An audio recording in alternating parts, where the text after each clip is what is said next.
everyone সকলোকে অসমীয়া নৱবৰ্ষৰ উলগ যাচিলোঁ আপোনালোকৰ বাৰু বিহু দিনকেইটা কেনেদৰে পাৰ হ'ল আহকচোন চাওঁ মইনো বিহু কেনেদৰে পালন কৰিলোঁ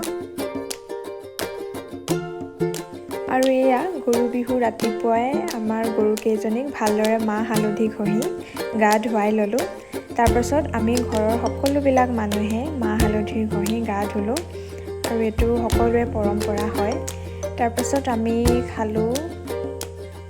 আমলৰি টোপৰ লগত এয়া ৰহি যেহেতু সকলোৱে কয় যে গৰু বিহুৰ দিনা আমলৰি টোপ খাব লাগে তাৰপাছত আমি পইতা ভাত ৰেডি কৰিলোঁ পইতা ভাতৰ লগত খাবলৈ এয়া বনাই আছোঁ গাহৰি মাংস আৰু পইতা ভাত কাৰ কাৰ প্ৰিয় হয় বাৰু মোৰ কিন্তু বহুতেই খাই ভাল লাগে দেই তাৰপাছত এয়া দুপৰীয়া সময়ত আহিলে এযোৰা টিকলো হুঁচৰি আৰু আপোনালোকে বাৰু নাহৰ পাতত এনেকৈ লিখিলেনে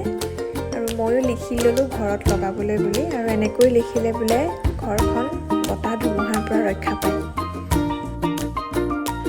আৰু এয়া ৰাতিলৈ লগালোঁ বিহু বুলি জেতুকা তাৰ পিছদিনাখনি হ'ল মানুহৰ বিহু সেইদিনাখনি আমাৰ ঘৰলৈ আকৌ এযোৰা সৰু হুঁচৰি আহিল তাহাঁতি পূৰা এনজয় কৰিলে আৰু দেই পূৰা বিহু নাম গালে নাচিলে পূৰা ফূৰ্তি কৰিলে আৰু বহুত ফটো মাৰিলে মোৰ লগত আৰু ময়ো বহুতো ভিডিঅ' বনালোঁ ফটো মাৰিলোঁ পূৰা এনজয় কৰিলোঁ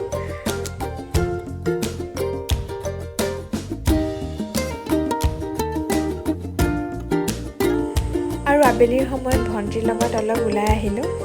এনেকৈ বিহু কেইদিন মোৰ ভালদৰে পাৰ হ'ল আৰু আপোনালোকে যদি মোৰ চেনেলটো ছাবস্ক্ৰাইব কৰা নাই দেন প্লিজ ছাবস্ক্ৰাইব কৰিব আজিলৈ আহিছোঁ বাই